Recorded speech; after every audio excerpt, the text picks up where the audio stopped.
देखो, एनसीएफ 2005 मतलब कि राष्ट्रीय पाठ्यचर्या की रूपरेखा या नेशनल करिकुलम फ्रेमवर्क, ये तो आपकी सीडीपी और पेडागोजी ये दोनों की नींव है, जिसको कहते हैं ना कि बैकबोन है ना। इनसे तो क्वेश्चन आएगा ही आएगा, तो इसको बिना स्किप किए पूरा वीडियो देखना तो बनता है। देखो, सब कुछ पॉइंट वाइज है, जिससे क्या होगा कि आप लोग एग्जाम से पहले क्विक रिवीजन हो जाएगा। तो पेन पेपर उठाओ और फटाफट मेरे साथ साथ नोट बनाते चलो। बहुत इंफॉर्मेटिव वीडियो है, तो एंड तक जरूर देखना। चलो तो वीडियो को हम लोग स्टार्ट करते हैं। देखो, एक नंबर तो आपको यहीं से मिल जाएगा। पूछता है कि एनसीएफ का फुल फॉर्म क्या है। तो इंग्लिश में रहा तो नेशनल करिकुलम फ्रेमवर्क, और यहाँ तो दोनों साइड में मतलब इंग्लिश और हिंदी दोनों में रहता है। तो हिंदी में राष्ट्रीय पाठ्यचर्या की रूपरेखा, आपको एक नंबर यहीं दिलाएगा। कभी कभी क्या होता है कि ऐसे पूछेगा एनसीएफ में सी क्या है या एफ क्या है। चार ऑप्शन है, उसमें कुछ भी चार में दे देगा, उसमें एक करिकुलम भी रहेगा, बाकी तीन कुछ भी। तो आपको पता रहेगा तो आप यहाँ से आराम से बना सकते हो। तो नेशनल करिकुलम फ्रेमवर्क, और ये कब लागू हुआ? 2005 में। तो ये दोनों चीज क्लियर हुआ। अब चलो इसके बारे में कुछ और अच्छी अच्छी बातों को जान लेते हैं। देखो, पहला क्या है कि विद्यालय शिक्षा का नवीनतम राष्ट्रीय दस्तावेज है। यानी जो एनसीएफ 2005 है वो नवीनतम राष्ट्रीय दस्तावेज है। मतलब कि आज़ादी के बाद भारत में जो शिक्षा नीति बनी है या जो भी है, तो उसमें क्या है, अपना नेशनल दस्तावेज है। और जो दस्तावेज होता है वो क्या, एक पैमाना होता है, पैरामीटर होता है। मतलब बच्चों को क्या और किस प्रकार पढ़ाया जाए। क्योंकि एनसीएफ क्या कहता है कि जो भी आज के एजुकेशन सिस्टम है वो चाइल्ड सेंटर्ड होगा, बाल केंद्रित है ना, छात्र केंद्रित है, ना कि पाठ्य पुस्तक या तो फिर करिकुलम केंद्रित। ऐसा नहीं है। तो जो भी पढ़ाना हमको बच्चों को ध्यान में, उनकी नीड्स को, उनके इंटरेस्ट को, उनकी आवश्यकताओं को ध्यान में रखकर पढ़ाना है ना, कि बच्चे को क्या पढ़ाना है, ये एनसीएफ 2005 कहता है। नेक्स्ट देखो, इसका इंपॉर्टेंट पॉइंट क्या है। मानव संसाधन विकास मंत्रालय में ये बना था, जिसको इंग्लिश में कहते हैं ministry of human resource development, MHRD। ठीक है, जिसका नाम अभी बदलकर शिक्षा मंत्रालय हुआ है एनईपी 2020 में। जो एनईपी 2020 नेशनल एजुकेशन पॉलिसी जो आई है, उसमें MHRD का नाम चेंज होकर शिक्षा मंत्रालय हुआ है। लेकिन जो एनसीएफ 2005 है वो आपका बना है मानव संसाधन विकास मंत्रालय में, ये याद रहेगा। नेक्स्ट देखो, इसका निर्माण हुआ है प्रोफेसर यशपाल की अध्यक्षता में। ये भी आपको एक नंबर दिलाता है कि किसकी अध्यक्षता में एनसीएफ 2005 बना है, तो वो है आपके प्रोफेसर यशपाल। ठीक है, प्रोफेसर यशपाल समिति, इनकी अध्यक्षता में निर्माण हुआ है। और जब ये बना था तो उस टाइम के जो निदेशक थे, डायरेक्टर थे, वो आपके थे प्रोफेसर कृष्ण कुमार। तो ये याद रहेगा। नेक्स्ट पूछता है कि एनसीएफ 2005 जो है उसकी उत्पत्ति कैसे हुई है, कहाँ से हुई है, कहाँ से उसको लिया गया है। तो ये आपके रविंद्रनाथ टैगोर का एक निबंध है, जिसको कहते हैं सभ्यता और प्रगति। तो ये यहाँ से लिया गया है। तो ये भी आपको वन लाइनर है कि एनसीएफ 2005 की उत्पत्ति कहाँ से हुई है, तो आपका आंसर होगा रविंद्रनाथ टैगोर का निबंध सभ्यता और प्रगति। तो ये भी आप याद करेंगे। नेक्स्ट देखो, एनसीएफ 2005 जो है उसमें भाषा जो है वो 8वीं अनुसूची में है। 8वीं अनुसूची को याद रखना, 8वीं अनुसूची में है, जिसमें आज के टाइम में 22 भाषाओं का अनुवाद हुआ है। ठीक है, इसमें 22 भाषाओं को इंक्लूड किया गया है। नेक्स्ट है, यह किस पर बल देता है, मतलब एनसीएफ 2005 करके सीखने पर बल देता है। Means learning by doing. बच्चा जब खुद से जितना ज़्यादा करके सीखेगा वो उतना ही ज़्यादा उसका अधिगम अच्छा होगा, है ना। क्योंकि बच्चे क्रिएटिव होते हैं, क्यूरियस होते हैं, जिज्ञासु होते हैं, तो उन्हें तरह तरह की अगर एक्टिविटीज़ में लगाया जाए, वो सक्रिय लर्नर होते हैं ना, तो जितना ज़्यादा उनको करने का अपॉर्चुनिटीज़ मिलेगा या फिर जितना ज़्यादा उनको अवसर प्रदान किया जाएगा, बच्चे उतना ही सीखेंगे। तो ये एनसीएफ 2005 जो है वो बच्चों के करके सीखने पर, लर्निंग बाय डूइंग पर बल देता है, और यही इसका मेन थीम है। नेक्स्ट, ऑब्वियस सी बात है, इसका महत्व यानी इंपॉर्टेंस क्या होगा, बाल केंद्रित, बच्चों की रुचियों को महत्व देगा। बच्चों की रुचियां क्या है, उनके इंटरेस्ट क्या है, और सबसे बढ़ के करिकुलम भी जो आज के टाइम में बनता है वो बच्चों के एज के अकॉर्डिंग बनता है। ऐसा नहीं हो कि 1 की क्लास के बच्चे को सीपीएस पे पढ़ा दिया गया, वो कुछ भी नहीं सीख पाएंगे। सब कुछ स्टेप बाय स्टेप पढ़ाया जाना चाहिए।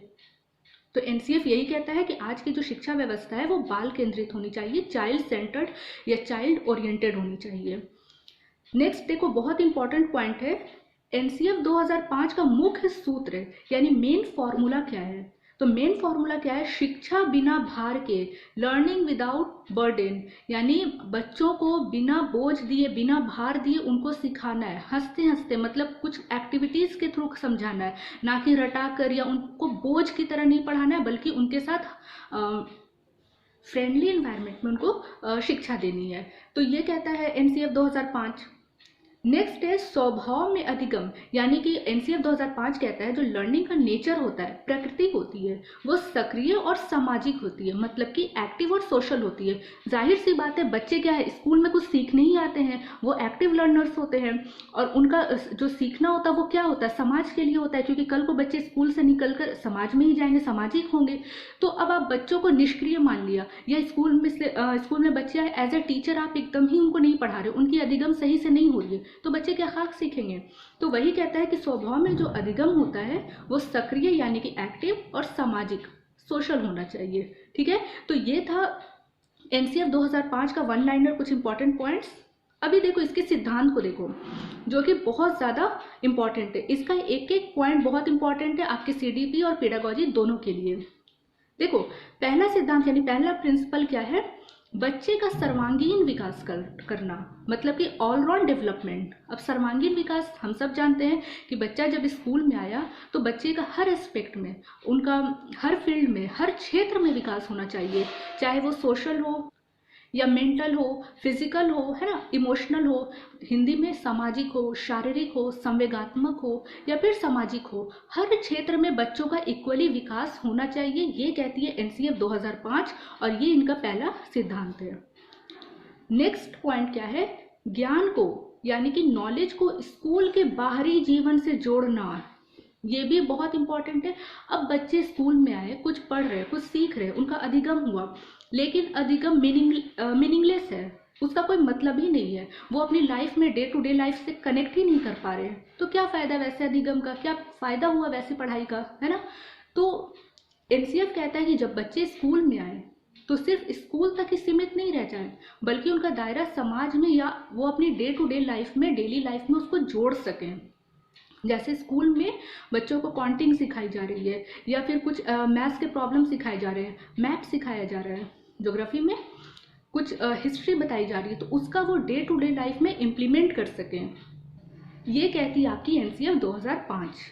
नेक्स्ट और सबसे इम्पॉर्टेंट पॉइंट है कि रटने पर जोर नहीं, मतलब कि बच्चों को रटाना नहीं है, उनको समझाना है। अब बच्चे स्कूल में आए, उनको टेबल रटा दिया गया, उनको नंबर रटा दिया गया, या उन्हें समझाया गया कि CPU is the brain of computer, but बच्चे सीपीयू को नहीं जानते, कंप्यूटर से बिल्कुल भी वाकिफ नहीं है, तो बच्चे कहाँ से सीखेंगे, है ना। तो इसलिए उनको रटने पर जोर नहीं देना है, इसके बजाय उनको समझाना है। मतलब बच्चों को रट्टू तोता नहीं बनाना है कि बस वो उनको समझ में आया नहीं, जहाँ पर है बस वो रटी हुई बातों को या सुनी सुनी बातों को बोलना स्टार्ट कर दें। चाहे वो डेफिनेशन हो, चाहे वो किसी भी टॉपिक को, उनको समझाइए, छोटे छोटे टुकड़ों में बांटकर बच्चों को समझाइए। इससे क्या होगा, वो ज़्यादा टाइम तक उसको याद रखेंगे और उनका जो लर्निंग प्रोसेस है वो भी बहुत ही अच्छे पॉजिटिव वे में होगा। तो आप बच्चों को रटा नहीं सकते, रटने पर जोर नहीं, ये इसका सिद्धांत है। नेक्स्ट है कक्षा कक्ष को लचीला बनाना। लचीला क्या होता है इसको समझो। देखो, कुछ व्यवस्था जो होती है वो बहुत ही कठोर होती है ना, स्ट्रिक्ट होती है, कुछ इतनी लूज होती है जिसका कोई मतलब ही नहीं बनता है। तो लचीला इन द सेंस कि परिवर्तनशील है, आप अगर उसमें टाइम टू टाइम अकॉर्डिंगली उसमें चेंज कर सकते हैं, उसको कहते हैं लचीला। जैसे कि कुछ करिकुलम है, आप उसमें फेर बदल कर सकते हैं। अगर आपको लग रहा है कि नहीं ये बच्चों के साथ सही नहीं हो रहा है, या आप कुछ ऐसे टेक्निक से बच्चों को पढ़ा रहे हैं जिससे बच्चे नहीं समझ पा रहे हैं, तो आप अपनी विधियों को बदलें, आप अपने कुछ स्किल को बदलें। तो इससे क्या होगा, टीचर स्टूडेंट अंडरस्टैंडिंग लेवल बढ़ेगी, आपसी जो बोलते हैं ना समझ बढ़ेगी, एक कनेक्शन फील होगा। तो इसलिए कहा जाता है कक्षा कक्ष को लचीला बनाना है। ये भी कहता है एक सिद्धांत, एक अच्छे टीचर की पहचान भी होती है। नेक्स्ट है राष्ट्रीय महत्व को पाठ्यक्रम में शामिल करना, यानी बच्चों को देशभक्त बनाना। ठीक है, अभी जैसे इसलिए बोला गया कि 6 to 8 के बाद हम लोग क्या करते हैं, मॉडर्न हिस्ट्री को इंक्लूड किया गया है। भारत के आज़ादी के बाद का जो हिस्ट्री है उसको पढ़ाना अनिवार्य कर दिया गया है, क्योंकि बच्चों को समझ में तो आए कि नेशनल क्या इंपॉर्टेंस है, एक राष्ट्र के प्रति उनकी क्या जिम्मेदारी है, क्या रिस्पॉन्सिबिलिटी है ना, क्या जवाबदेही है। तो ये भी एक सिद्धांत है एनसीएफ 2005 के। और नेक्स्ट और लास्ट है व्यवहारिक पाठ्यक्रम। व्यवहारिक का मतलब होता है प्रैक्टिकल, जहाँ बच्चे खुद से करके सीखते हैं, चीज़ों को ऑब्जर्व करते हैं, है ना। तो इस तरह के पाठ्यक्रम को कहते हैं, करिकुलम को कहते हैं व्यवहारिक। तो ये कुछ बेसिक से सिद्धांत थे, प्रिंसिपल थे एनसीएफ 2005 के, जिससे रिलेटेड कभी कभी तो देखो स्ट्रेट क्वेश्चन आ जाता है कि एक क्वेश्चन हुआ कि एनसीएफ 2005 के इनमें से कौन कौन से सिद्धांत हैं या नहीं है। 4 ऑप्शन है, तो अगर आपको याद रहेगा तो ऑटोमेटिक बन जाएगा, जो नहीं है उसको एलिमिनेट कर सकते हैं। या तो इससे रिलेटेड पेडागोजी में क्वेश्चन आते हैं, तो अगर आपका कंसेप्ट क्लियर है तो ऑटोमेटिक बना देंगे। तो यहाँ पे एनसीएफ जो सिर्फ बच्चों के लिए नहीं, मतलब जो रटन प्रणाली है वो बच्चों के लिए नहीं, हम लोग के लिए भी लागू है। अगर आप इसको बस रट के गए तो शायद भूल जाओ, पर समझ के जाओगे तो एग्जामिनेशन हॉल में कहीं ना कहीं वो याद आ ही जाएगा, है ना। और बी पॉजिटिव, एकदम पॉजिटिव होकर जो ऑप्शन मिले बस उसको ही टिक करना, आपके आंसर एकदम 100% एक्यूरेट होंगे, सही होंगे। अब हम लोग क्या करते हैं, एनसीएफ 2005 से रिलेटेड कुछ और इम्पॉर्टेंट पॉइंट्स को यानी मुख्य बिंदु को देख लेते हैं। सब कुछ वन लाइनर है, पॉइंट वाइज है, इसलिए बस आराम से नोट बनाते चलो। देखो ये क्वेश्चन है कि एनसीएफ 2005 में एक्सीलरेटर की भूमिका कौन निभाता है। हिंदी में सुविधादाता, तो इसकी भूमिका जाहिर सी बात स्कूल में कौन निभाएंगे, टीचर निभाएंगे, क्योंकि पेरेंट्स के बाद इस बच्चे जब स्कूल में आते हैं तो उनका पहला फ्रेंड उनके टीचर्स ही बनते हैं ना। अगर टीचर्स का व्यक्तित्व पर्सनालिटी बहुत अच्छी है, उनके समझाने का तरीका बहुत अच्छा है, वो बच्चों की समस्याओं को समझकर उसका निदान यानी उसका सॉल्यूशन देने का मादा रखते हैं, इस टाइप की चीज़ें हैं, तो कहीं ना कहीं वो क्या है, बच्चों के हित के लिए अच्छा है। तो वो क्या करते हैं, बच्चों की ग्रोथ एंड डेवलपमेंट में एक मेजर रोल प्ले करते हैं। इसलिए टीचर्स को एनसीएफ 2005 में एक्सीलरेटर का शब्द दिया गया या इस वर्ड से डिफाइन किया गया है। नेक्स्ट पॉइंट क्या है, बालक के मूल्यांकन यानी कि इवैल्यूएशन के लिए सीसीई पर बल दिया जाना। अब सीसीई क्या है, देखो इससे भी क्वेश्चन आता है, सीसीई का एग्जैक्ट फुल फॉर्म पूछ लेता है, तो इंग्लिश में आपका है कंटिन्यूअस एंड कंप्रीहेंसिव इवैल्यूएशन, ठीक है, और हिंदी में है सतत एवं व्यापक मूल्यांकन। सतत मतलब जो कंटिन्यू चलने वाला है, और व्यापक यानी कि ऑल राउंड मतलब कि सबका समावेश। तो इस तरह बच्चों का मूल्यांकन होना चाहिए। और सीसीई से रिलेटेड कुछ इंपॉर्टेंट टर्म्स देखो, जो मूल्यांकन होता है बच्चों का वो 2 फॉर्म में होता है, एक फॉर्मेटिव और एक समेटिव। फॉर्मेटिव क्या होता है कि जब आपका अधिगम हो रहा है, मतलब लर्निंग प्रोसेस में, पीरियड में आप उसमें, तो उस दौरान अपने आप का असेसमेंट, बच्चों का असेसमेंट, बच्चे का ग्रोथ कैसे हो रहा है या बच्चे समझ पा रहे हैं कि नहीं, उनकी लर्निंग कैसी हो रही है, तो ये होता है फॉर्मेटिव, जिसमें आप फेरबदल कर सकते हो। जैसे सपोज करो अभी आप क्या कर रहे हो, सीटेट की प्रिपरेशन कर रहे हो या कोई भी टीचिंग एग्जाम की प्रिपरेशन कर रहे हो, तो कहीं ना कहीं अगर आपने प्रीवियस ईयर क्वेश्चन लगाया और आपका सही नहीं है, तो अभी क्या कर सकते हो, आपने अपना मूल्यांकन किया, असेसमेंट किया, तो आप फेरबदल कर सकते हो उसमें। आप कुछ और मेहनत करोगे, कुछ और एमसीक्यू लगाओगे, कुछ और प्रीवियस ईयर क्वेश्चंस मारोगे, सेट मारोगे, है ना। लेकिन जो समेटिव होता है उसको हिंदी में कहते हैं योगात्मक, जो कि असेसमेंट खत्म होने के बाद, मतलब कि आपका जब एक बार पैटर्न खत्म हो गया तब उसका मूल्यांकन, जिसमें आप कोई फेरबदल नहीं कर सकते हो। तो ये आपका फॉर्मेटिव और समेटिव के बीच में डिफरेंस होता है। दोनों तरह से मूल्यांकन होता है बच्चे का, एक आपका लर्निंग पीरियड के दौरान और एक आपका लर्निंग पीरियड के बाद। जैसे आपका सीटेट रिजल्ट आ गया तो आपका वो रिजल्ट फाइनल है, उसमें आप फेरबदल नहीं कर सकते हो, ये आपका समेटिव है। लेकिन अभी आपका जो प्रोसेस में हो तो ये आपका फॉर्मेटिव है। तो ये कहती है एनसीएफ 2005। अब देखो बहुत ही इंपॉर्टेंट पॉइंट है कि एनसीएफ ने कहा है कि टीचर स्टूडेंट रेशियो के बारे में बताया है। ये क्या है, 30 स्टूडेंट पर एक टीचर होने चाहिए। मतलब समझे, अगर एक क्लास में 30 बच्चे पर एक टीचर होने चाहिए, इससे ज़्यादा होने पर टीचर की संख्या भी बढ़ जाएगी। तो ये कहता है एनसीएफ 2005। फिर है ये नवीन सोच, तर्क क्षमता का विकास करना। ये हम लोग जान ही रहे कि एनसीएफ ने क्या कहा है कि बच्चों की जितनी ज़्यादा उनमें एबिलिटीज़ है, उनकी तार्किक क्षमता को बढ़ाना, है ना। बच्चे नए नए फॉर्म में सोचें, जितना ज़्यादा वो नई चीज़ों को खुद से कनेक्ट करेंगे उतना ज़्यादा उनका अधिगम होगा, लर्निंग होगी। तो ये चीज़ है। नेक्स्ट एनसीएफ भाषा पे एक बोलता है, जो कि आपके लिए लैंग्वेज से रिलेटेड भी क्वेश्चन में बहुत इंपॉर्टेंट होगा। ये क्या कहता है कि प्राथमिक स्टेज में बच्चे की जो भाषा हो वो उनकी मातृभाषा हो, यानी कि उनकी मदर टंग हो, रीजनल लैंग्वेज हो, क्षेत्रीय भाषा हो, है ना।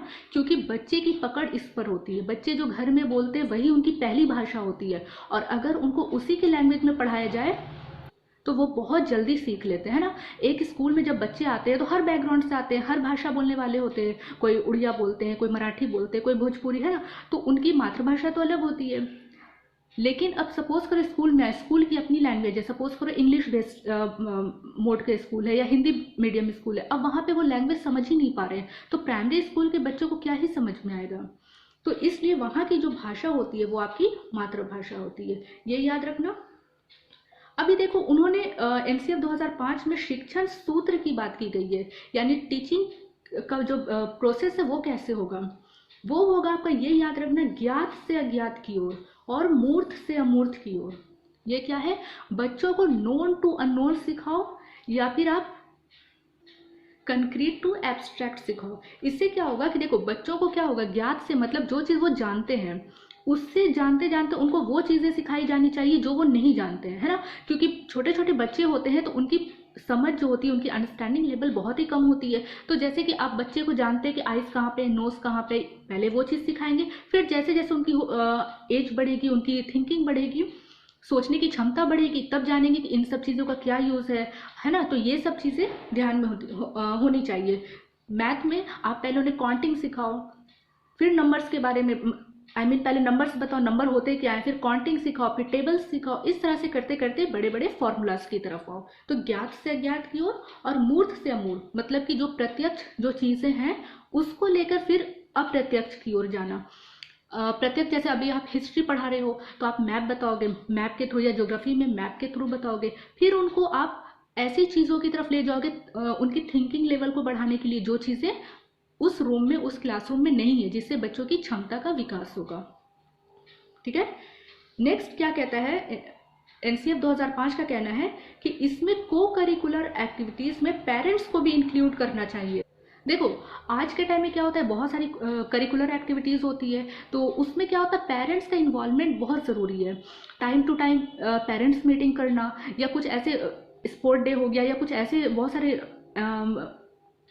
कंपटीशंस होते हैं, तो वहाँ पे बच्चों के साथ साथ उनके पेरेंट्स को भी अगर उनका भी रोल होगा या इन्वॉल्वमेंट होगा, तो बच्चे कहीं ना कहीं ज़्यादा सीखेंगे। इससे क्या होगा, बच्चे की ग्रोथ में हेल्प मिलेगी।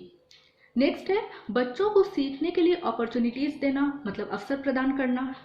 नेक्स्ट, बच्चे सक्रिय अधिगम करता है, एक्टिव लर्नर्स है, इनके बारे में भी हमने बात किया कि बच्चे स्कूल में कुछ ना कुछ सीखने के लिए आते हैं, तो बच्चे को एक्टिव लर्नर्स मानना चाहिए। साथ ही साथ अगर उनसे कुछ त्रुटियां हो रही हैं तो वो त्रुटियां इंपॉर्टेंट है। अगर त्रुटि जो गलती कर रहे हैं, मिस्टेक्स कर रहे हैं, अगर वो उनके सीखने के लिए, अगर वो उनको और अच्छा करने के लिए प्रोत्साहित कर रही है, इनकरेज कर रही है, तो वैसी गलतियां जो है वो सही होती है। मतलब बच्चे सीख रहे हैं अपनी गलतियों से, मतलब बच्चों का इंटरेस्ट है उस सब्जेक्ट में। नेक्स्ट कहता है तनाव मुक्त शिक्षा का वातावरण होना चाहिए, मतलब बच्चों को उनके हिसाब से सीखने दो। तनाव मुक्त मतलब किसी तरह का सप्रेशन नहीं होना चाहिए, प्रेशर नहीं होना चाहिए, एकदम फ्री इन्वायरमेंट होना चाहिए। तो आपका जो होता है अधिगम होगा वो बहुत सुचारू ढंग से चलेगा। तो इन्वायरमेंट आपका तनाव मुक्त होना चाहिए। नेक्स्ट क्या है, बच्चों में डर, अनुशासन या भय की जगह इंजॉयमेंट यानी कि फ्रीडम दो, इससे बच्चे जो है वो जल्दी सीख पाएंगे। फिर देखो लर्निंग का जो मेन आपका सीरीज है, सीक्वेंस है, सु बो पली, इसको समझो, सुनना, बोलना, पढ़ना और लिखना। मतलब पहले किसी चीज को सुनना, फिर बोलकर, पढ़कर और लिखकर, इस सीक्वेंस में बच्चे सीखते हैं। तो ये कहती है एनसीएफ 2005। और सीखना हर एस्पेक्ट में होनी चाहिए, चाहे वो मेंटल हो, शिल्प कला हो, मतलब हर तरह से। और योग्यता एवं इंटरेस्ट के हिसाब से बच्चों का क्या होता है, ऑलराउंडर बनाना, मतलब उनके व्यक्तित्व का, उनकी पर्सनालिटी का विकास करना। तो ये था एनसीएफ 2005 से रिलेटेड जितने भी इंपॉर्टेंट फैक्ट्स, सब कुछ वन लाइनर है, सब कुछ पॉइंट वाइज समझाने की मैंने कोशिश की। आई होप मैं सफल रही हूँ। अभी देखो हम लोग ने यशपाल की बात की थी कि यशपाल जी के अध्यक्षता में एनसीएफ 2005 का गठन हुआ, तो उससे रिलेटेड हम लोग क्या करते हैं, कुछ इंपॉर्टेंट पॉइंट्स को देख लेते हैं। बहुत छोटा सा है लेकिन बहुत इंपॉर्टेंट है। देखो यशपाल जी जो थे, यशपाल समिति जो कि 1992 से 93 में आई, इसका टैगलाइन था लर्निंग विदाउट बर्डन। इसी पर एनसीएफ आधारित है, शिक्षा बिना बोझ के। दूसरा नाम यानी यशपाल समिति का दूसरा नाम है राष्ट्रीय सलाहकार समिति। ठीक है, ये याद रहेगा। नेक्स्ट है, इन्होंने कहा है कि भारी वर्षा सिर्फ एक बोझ है, बस एक बर्डन है, इससे बच्चों की लर्निंग निगेटिवली इफेक्ट होती है ना। नेक्स्ट, यशपाल समिति का निर्माण 1992 में हुआ है, ठीक है। और लेकिन एचएमआरडी को रिपोर्ट इन्होंने सौंपा था 15 जुलाई 1993 को। ये था यशपाल समिति से वन लाइनर। अब देखो इन्होंने सुझाव क्या क्या दिया है वो देख लो। प्राइमरी में साइंस नहीं हो, यानी कि प्राइमरी स्कूल 1 to 5, जैसे भी आप जिन्होंने सीटेट पेपर 1 का फॉर्म फिल किया होगा तो 1 to 5 के लिए उसमें साइंस नहीं, साइंस की जगह पे ईवीएस होता है, यानी वहाँ पे साइंस नहीं होना चाहिए। नेक्स्ट वही है, रटने की बजाय समझने पर जोर। 6 to 8 क्लास के बच्चों को फ्रीडम के बाद की हिस्ट्री पढ़ाना, ठीक है। नेक्स्ट है सिविक्स और ज्योग्राफी में करंट अफेयर शामिल करना। आज के टाइम में जितने भी आप कंपेटिटिव एग्जाम दो सब में करंट अफेयर सबसे ज़्यादा इंपॉर्टेंट रोल प्ले करता है ना, तो ये शामिल है। और नेक्स्ट है भाषा को जीवन से जोड़ना, क्योंकि भाषा क्या हमारे विचारों के आदान प्रदान करने में, कम्युनिकेशन में बहुत मेजर रोल प्ले करता है। इससे बच्चों का शब्द भंडार भी बढ़ता है ना, तो ये चीज़ें, इसको वास्तविक जीवन से जोड़ना। तो ये सब यशपाल समिति ने अपनी रिपोर्ट में कही थी ये सारी बातें। अब हम लोग क्या करते हैं, कुछ क्वेश्चन आंसर लगा लेते हैं जिससे हमारा कंसेप्ट बहुत अच्छे से क्लियर हो जाएगा। पहला क्वेश्चन, एनसीएफ का पूरा नाम यानी फुल फॉर्म क्या है, तो नेशनल करिकुलम फ्रेमवर्क, राष्ट्रीय पाठ्यचर्या की रूपरेखा, ठीक है, ये तो सब जान रहे हैं। और 2005, अच्छा। नेक्स्ट क्वेश्चन क्या है, एनसीएफ को किस वर्ष प्रकाशित किया गया, तो आपका पहला ऑप्शन 1986, 2005, 2020 या 1968। तो आपका यहाँ पे क्या है, एनसीएफ 2005 में आया है, एनसीएफ को 2005 में प्रकाशित किया गया। अब इससे रिलेटेड सारा कुछ जान लो। 1968 में पहली राष्ट्रीय शिक्षा नीति बनी थी, यानी एनईपी फर्स्ट।